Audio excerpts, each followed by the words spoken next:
Wake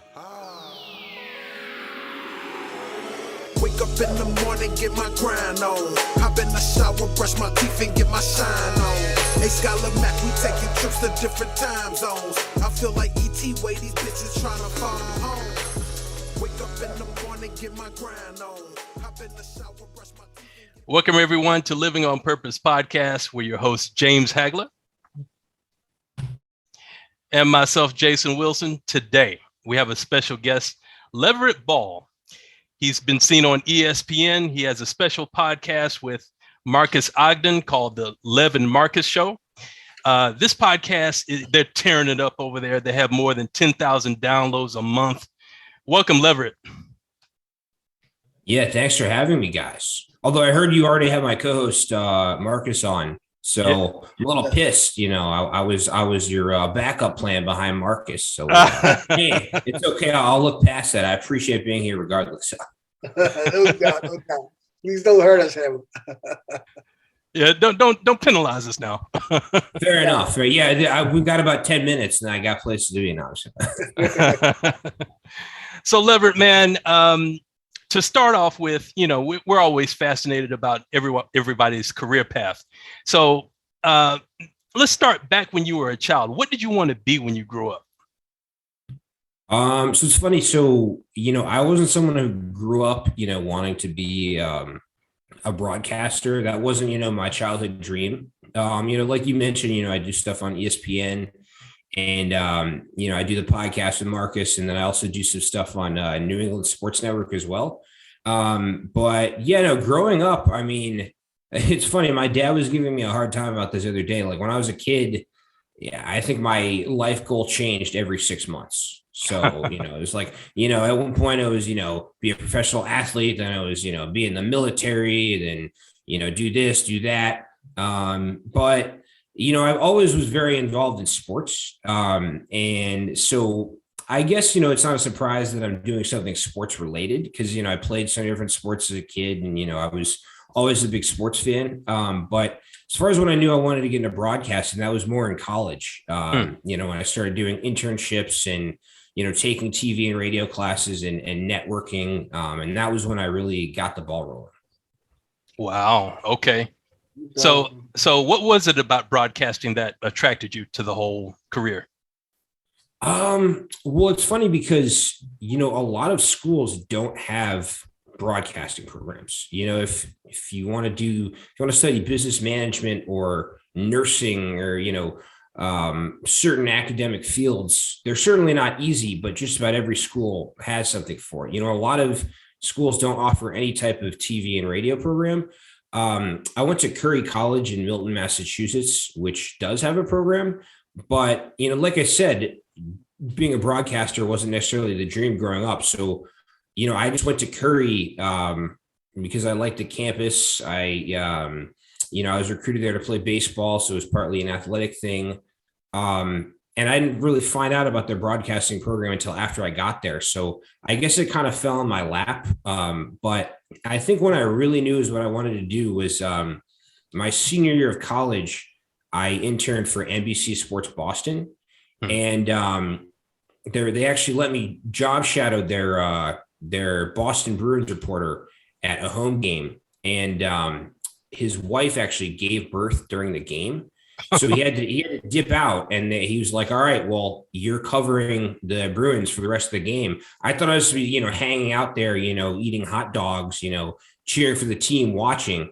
And I ended up going to the locker room after the game and interviewing the players on TV. Wow. And it's funny because, you know, for a lot of, you know, veteran reporters who are in pro locker rooms all the time, it's not a big deal for them. But, you know, I was a college student. I'd never been on TV before. You know, I was at that point in my life, I was getting asked for like 3 forms of ID when I tried to get into a bar. And you know, I didn't even own a car at the time. So like I literally went in the locker room, interviewed the Bruins players on TV, took the subway back to campus, and then got up the next morning and went to math class. So it was just like such a whirlwind, you know, being a normal college student, not having a car, sleeping in a college dorm. And then here you are, you know, interviewing NHL players on TV. So, you know, I thought it was the coolest thing ever. I was like, okay, this is what I want to do. And, you know, at the time, it's funny, I'm more of an Instagram guy now. At the time, I used Facebook more. And I had a picture of me, you know, interviewing Bruins players on Facebook. It was, you know, my most liked social media post ever at the time. So maybe that was also an influence, you know. Clearly, I'm a social media whore, so getting a few likes kind of sent me down that career path. But no doubt. Yeah, because I know what you're saying, because I went to Newberry College in Brookline. And at the time, I didn't know at the time, this is what, 89. I didn't know at the time it was like one of the top culinary art schools. And I went there for radio. And like you said, they didn't have any broadcasting, anything at that school. They said they was going to get it the following year after that, but they never did. So I ended up doing, I ended up taking up communications, and I learned a whole lot with that, you know, making videos and commercials and things like that. And I did one commercial and came in second place. I did it with all the boxes, and we had the Simon and Garfunkel Light a Light song in the background, and different fights was flashing. And I got second place, and I asked the teacher, I was like, "Can I get a copy of that?" She was like, "No." Nobody could get a copy of their video, and I was kind of upset about that. I was kind of bummed.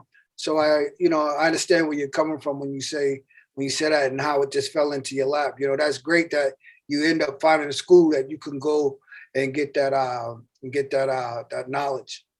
absolutely. And it's funny because, you know, like we discussed, you know, I didn't know that broadcasting was what I wanted to do initially, but once I got into it, you know, I was all in. And, you know, it's funny because, you know, so many people in broadcasting go to school for it and then drop out of the profession, you know, within 2 or 3 years of graduating college. But, you know, I went through that stage of, you know, when you first get out of college and you're, you know, fighting for opportunities and working for low pay. I went through that stage in which a lot of people drop out of the broadcasting profession, but I decided to stick with it. So even though I was reluctant at first, once I really got into it, you know, I was all in. So you enjoyed it. What year did you graduate? I graduated in 2016, and it's funny because that was, you know, quite a while before COVID. But I was actually just talking with a broadcast journalism student at Syracuse yesterday. You know, she reached out to me on LinkedIn, wanted some career advice. She was talking about how, you know, it's like unclear when they're going to start their next semester, and they have all these different protocols. And it seems kind of funny, you know, talking about like going to college back in the normal times before COVID. I can't imagine how different it is going to college now. Yeah. Definitely. And one thing about that, you know, back then when you graduated in it was 92 it was when we did, and you couldn't find a job, man, for what you went to school with, because the jobs was taken. So a buddy of mine's, you know, he started working with cameras and stuff, and he graduated the same time I did. We both went to the same school. And this had to be what, probably what, 90, 96, 97, around that time. And he told me, he said, I got this job working with cameras and stuff, but I couldn't do it. He said, because all the technology changed. And he said he had to go back to school and go repeat the course again. I was like, holy crap. I said, really? He was like, yeah. He said, I was there and I was lost. He said, the technology changed since when we went to school. And I was like, wow, that's bananas, how fast technology was growing at the time. And if you don't, you know, do nothing with it, even though you got this degree, you don't do anything with it, and you get into that field, and you got the skills and the teaching, but you're outdated. Yeah, although at least he acknowledged it, because there are some people who, you know, cling on to their outdated ways and are unwilling to adapt. And, you know, those people are in for a rude awakening. So like you said, it was tough for your friend, but at least he acknowledged that he needed to adapt and went back to school, because, you know, some people aren't willing to do that, unfortunately. Yeah, because I wasn't one of them, because I asked him about it. I said, how you doing, man? You go to school for what, you know, you graduated for? He was like, man, he said, I had to go back to school again. I said, what?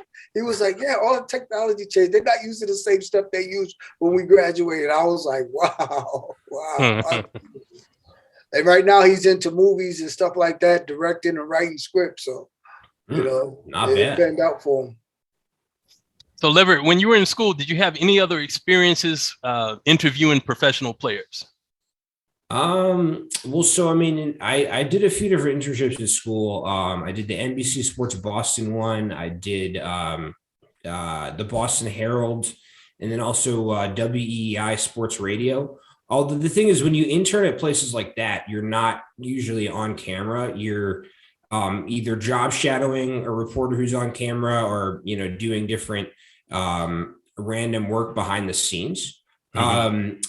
As far as when I started interviewing pro athletes, the thing in the Bruins locker room was that was a unique situation as an intern because, like I said, the reporter I was job shadowing, his wife was giving birth that night. That doesn't happen every day. But yeah, I guess, if I've been lucky, more reporters would have had children while I was job shadowing them. I would have gone on camera all the time, but that was just a one-time thing.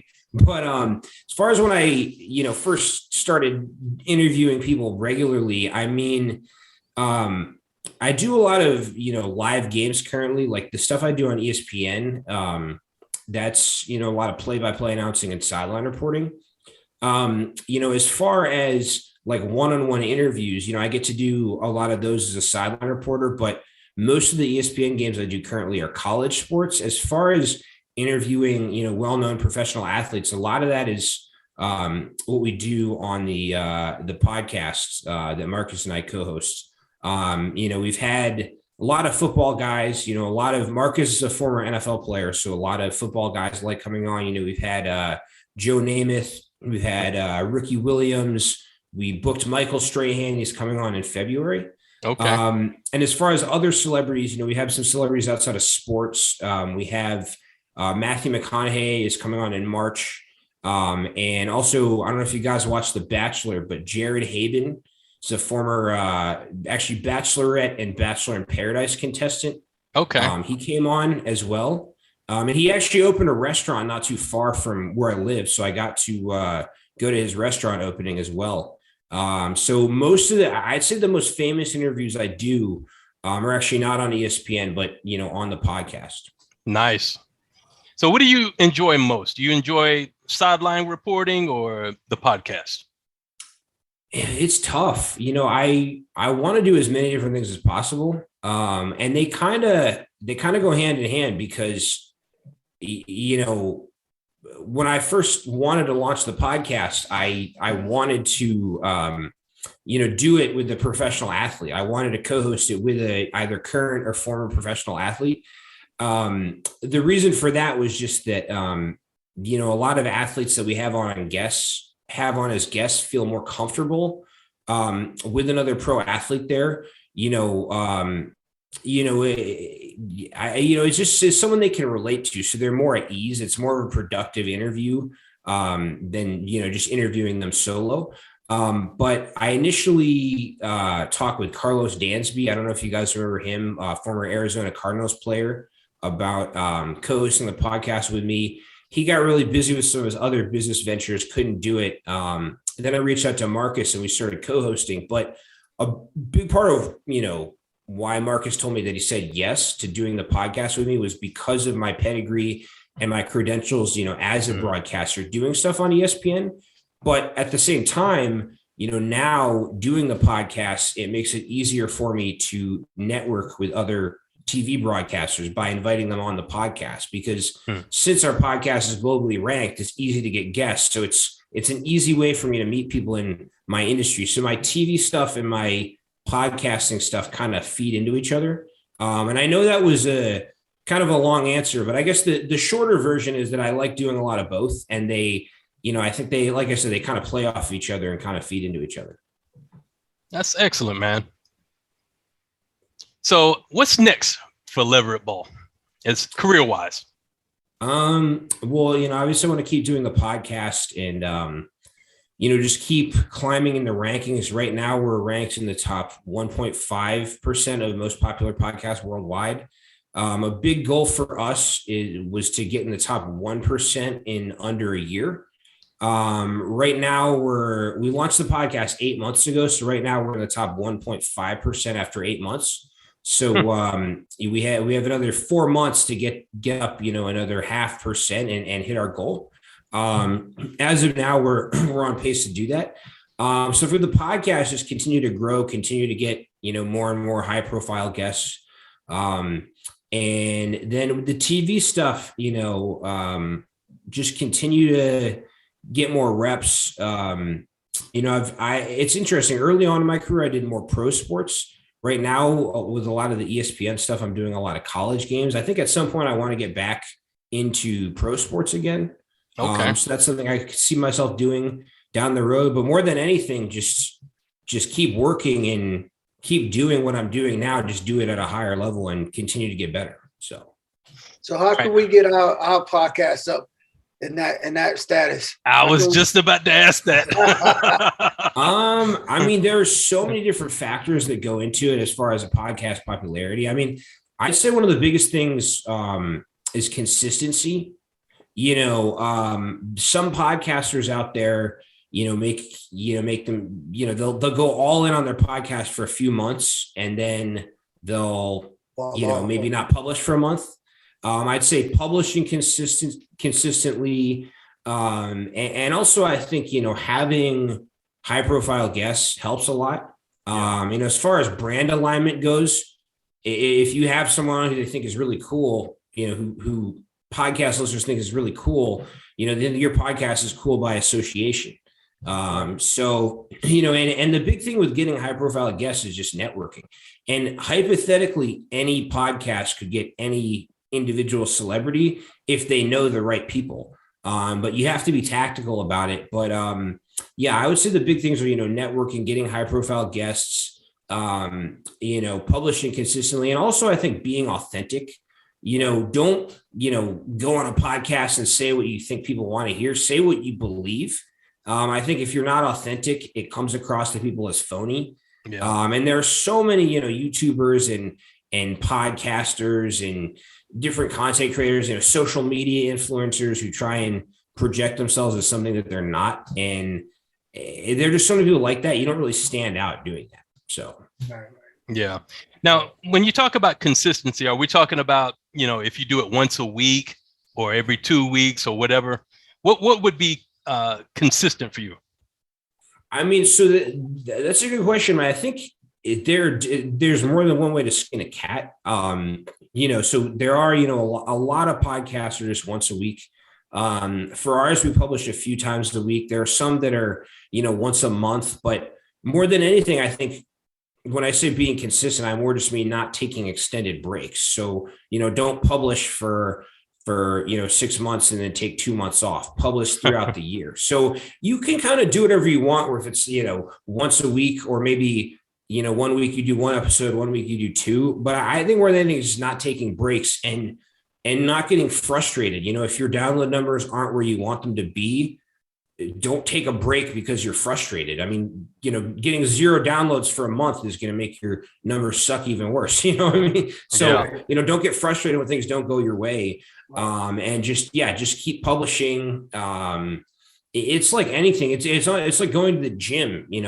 Anyone can go to the gym once and go hard, but if you want to be in shape, you have to, do it all the time and stick with it, or really anything. It just takes when I say time. Consistency, kind of like I said, it's not necessarily a matter of a specific number of episodes per week or per month. It's more just not taking breaks when, you don't feel like doing it, or, your numbers are low, or you're frustrated or whatever. Just keep chipping away, basically.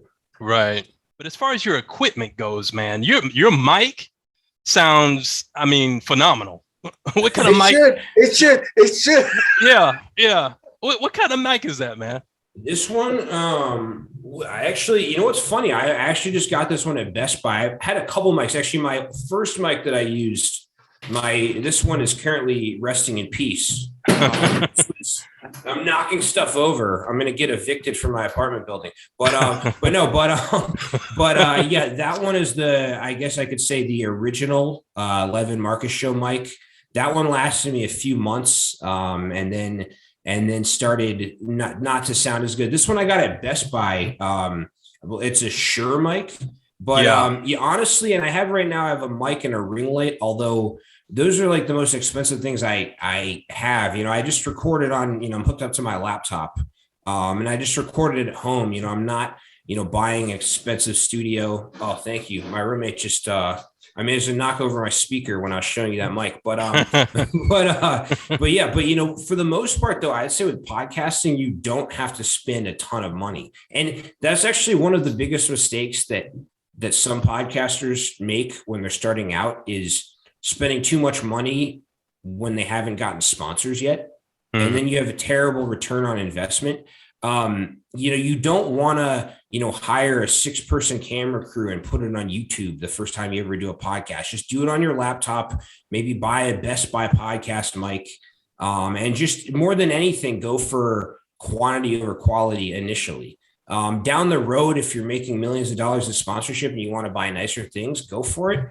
But for the most part, my approach is pretty simple. I'm just here in my apartment.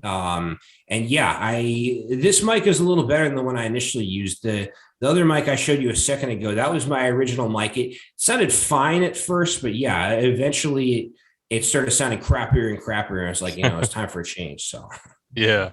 So with sponsors, right? How do you go about the right way getting sponsors?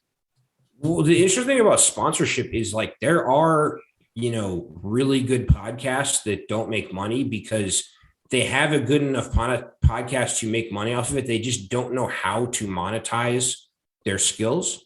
So, having a good podcast and then knowing how to monetize it are two separate skills. And you need both. I mean, if you know how to sell, but your podcast is awful, you're not going to get sponsors. But at the same time, there are good podcasts that don't get sponsors. So it's really both. I think the big thing is, connecting with sponsors and, I think working with brands that you believe in, so that, you can genuinely promote them.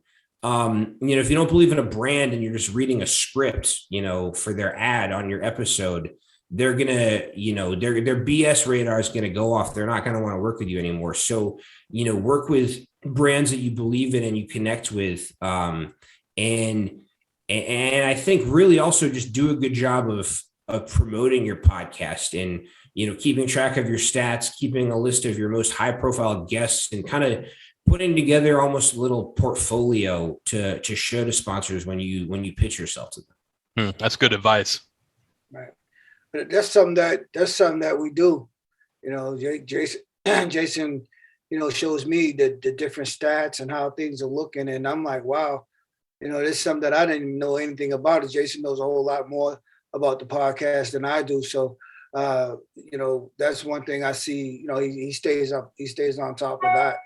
Now that's just was, common sense, you know what I'm saying? And to hear you say it makes me feel like, okay, cool. We're on the right track here. All we got to do is just step it up just a little bit and, dust some things off and jump right into it and start really pushing the envelope. Absolutely. Yeah. Leverett, at this point in your life, are you living in your purpose? Yeah. But I think there are still steps I could take. I'm definitely, doing what I want with my career. And, broadcasting isn't just my way of making a living, but it's a big part of my life. It's something I'm passionate about. And, I'm also, involved in various things outside of my career that, I really care about. And a big thing for me, it's funny. One reason I think why I work well with Marques is that we both believe in being authentic, and it goes back to what I said earlier. Don't say what people want to hear on a podcast, say what you believe. We're both very comfortable and open, expressing some of our views on the show. And for me, I think one of my biggest purposes is, always sticking to what I believe in, not necessarily what people want to hear. Like I said, living an authentic life and fighting for causes that I believe in. And, for the most part, I feel as though I've done that. And it's funny because people talk about, how there are negative consequences for doing the wrong thing. And that definitely is true, but there are sometimes negative consequences for doing the right thing. And I know this is a hard hitting topic, but, we recently had Nate Boyer on our podcast. I don't know if you guys are familiar with him. He's a military veteran, and he was actually the one who first encouraged Colin Kaepernick to kneel during the anthem. Because he told Kaepernick kneeling during the anthem would be more respectful to people who have served than just simply sitting. He said, if you don't want to stand during the anthem, it'd be more respectful to kneel than to sit on the bench. But with Kaepernick, he lost his job because he was, fighting back and protesting against racism and police brutality. Right. And, Kaepernick goes back to what I'm talking about, sticking up for what you believe in versus saying what people want to hear. Kaepernick stood up for what he believed in, and it cost him his job. So that's an example of, negative consequences for doing the right thing and sticking up for your beliefs. But at the end of the day, I think to really live your purpose and live an authentic life, you have to stick to your guns and stick up for what you believe in. And, that's always been my goal, with really any topic, from politics to religion to social issues. I've always tried to fight for my beliefs and not worry about what anyone thinks. So again, I'm giving you guys a lot of long answers. You guys are probably going to, fall asleep the second the interview is over. No, you're good. Yeah, you're good. but yeah, I think that's learning. Me too. For me, that's more important than building my resume as a broadcaster. I think that's really what my true purpose is. And also, for that matter, I think you can, to some degree, use your platform as a broadcaster to make a difference. Yeah, Definitely. Yeah, I think that's an important point. You always want to make sure that you stick to what you believe in, and it may not always be popular opinion. You might lose out on some things too, but at the end of the day, you still have your self-respect, Absolutely. And I feel as though for me, if I were just living my life in a way that impressed my employers or family or friends or fit in with societal expectations, but it wasn't true to who I am, I'd have a hard time looking at myself in the mirror. Maybe some people can just kind of fake it. That's not me. Right. No doubt. Leverett, who is your dream guest to be on the show? Who would you love to interview that you haven't had contact with yet?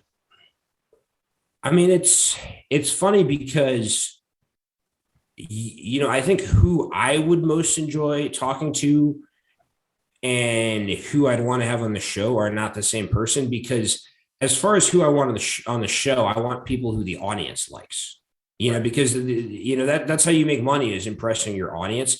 As far as people, I'd enjoy having on the show, I'd enjoy having some of my friends or relatives on the show, probably the most, but, they're not famous. No one in the audience would care. As far as, what would be the most profitable for us as a show, I mean, I think it's really just, continuing to get big name people. We've booked, Michael Strahan and Matthew McConaughey as upcoming guests. That's huge for our show. Oh, yeah. But, as far as, I'd have to go category by category. I mean, if it were, in sports, probably the best guest for us to get would be, a LeBron or Tom Brady type of athlete, one of the guys at the top of their game. For in politics, probably, a former U.S. president, if it were, in Hollywood, it'd be like a Leonardo DiCaprio type of guy. But yeah, I mean, I think as far as what would be best for the show, just getting some of the biggest names out there. As far as who I enjoy the most, probably be, some of my friends or relatives, although we might, say some things that we'd have to edit out after. It might get a little weird. No doubt. Is there anybody in sports right now that you look up to?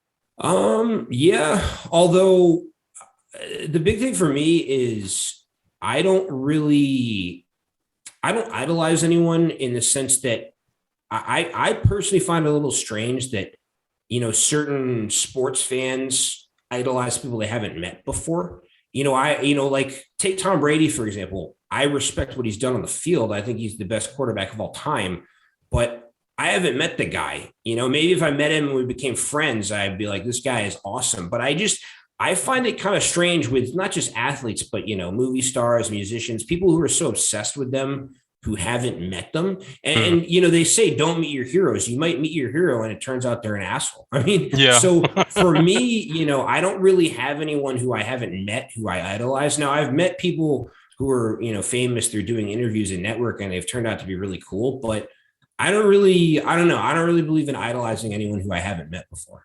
No doubt, because you respect them for what they do on the field, but to idolize someone is, like you said, you might want to know them a little more, and to have them give you that impression that they're worth being idolized. You know what I'm saying? Like for me, for an example, as a kid watching my dad fight and watching him, you know, climb those steps and get to the status that he has, to me, I idoled him. You know, I wanted to be just like him in all ways, not just because he was a fighter, because how he was outside the ring, how he was inside the ring, and how he was at home. So to me, I get what you're saying, but then I had a person told me, "Oh, why you idolize him? That's your father. You don't need to idolize him."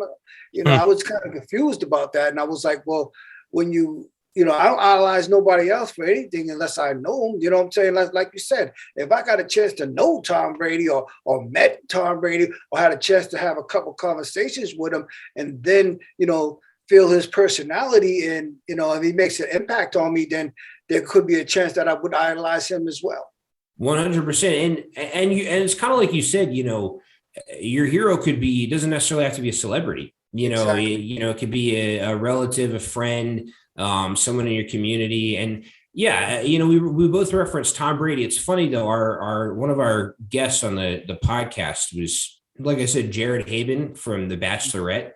He is a lifelong Patriots fan. And he actually has, when he came on our show, he gave us a little video tour of his bedroom. He has Tom Brady's face on his pillowcases and Tom Brady bobbleheads all over his bedroom. And he and his wife, he actually is married to a woman from the show. They're having a child actually next month. They're expecting it next month. He said he thought about naming their child Brady, but he doesn't want to get a restraining order. So I think Jared is in the category of idolizing somebody he hasn't met before. Yeah, Right. It's like that movie. What's that movie with Drew Barrymore and was it Fair Play? I think it is. With the guy that's on the late night show, what's his name? Jimmy Fallon?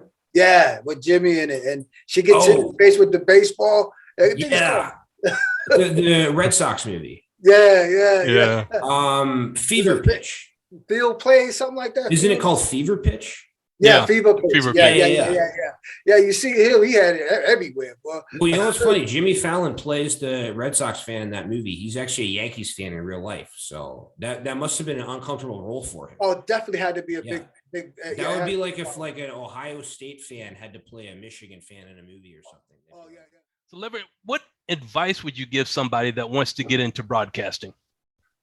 I mean, it's so funny. Yesterday, I got that exact same question because I was talking with, I think I mentioned earlier, a grad student, broadcast journalism grad student from Syracuse. And she's literally in that position where she was, you know, she's about to finish school and start her career. And she was asking, you know, what should I do, you know, as I'm trying to break into the industry? The big thing for anyone starting out is just get as much experience as you can. And meet as many people as you can. So, you know, at this point in my career, I'm selective as to where I work. You know, I'm only doing, you know, the podcasts and ESPN stuff and New England Sports Network stuff. But early on, when you're starting out, don't turn down any opportunity.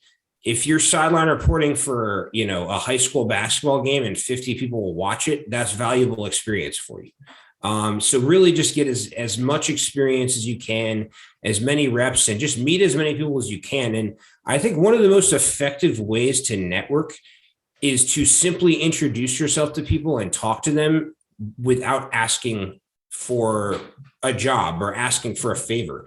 If your conversation opener is, you know, asking for a job or asking for a favor, that's a red flag. People are never going to talk to you again.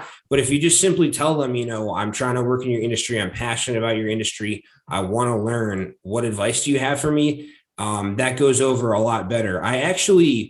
One of my broadcasting coaches who I work with is Bob Sosi. He's the play-by-play announcer for the Patriots, and he's called 3 of their Super Bowl wins. And he got his job as the Patriots play-by-play announcer from someone he'd met 12 years prior.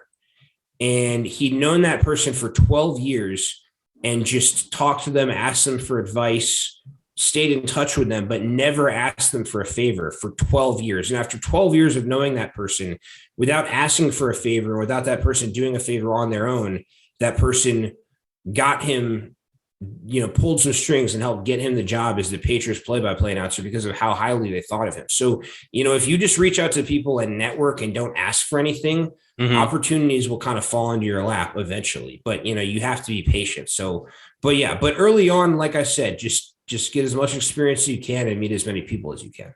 That's great. Well, man, it's been great having you on our show. We really appreciate your time. How can people find you on social media? I appreciate you guys having me. And, my main social media platform is Instagram. My Instagram handle is just Leverett_Ball12. That's the one I use the most. It's the same handle on Twitter. I'm not a big tweeter. I'm kind of tweet here and there. And then we also have, I don't have a personal TikTok, but we have a TikTok for the podcast. Okay. That's just the Lev Marques Show on TikTok. And we post little clips from our interviews on there as well. I'd say my biggest one is definitely Instagram. I'm posting on there pretty consistently. That's just Leverett_Ball12. And I would make a joke about OnlyFans, but like I was on a different podcast and they were like, what platforms are you on? I already made the OnlyFans joke, so I don't want to sound like a broken record. So just stick to Instagram, everyone. But cool, man. Man, thank you so much, man. We will be back in touch. I'll let you know as soon as we have the podcast edited and everything. And so we can post it on social media. You can like it, share it, make comments. Yeah, definitely. I'll definitely, reshare it. Yeah, reshare the link. So awesome.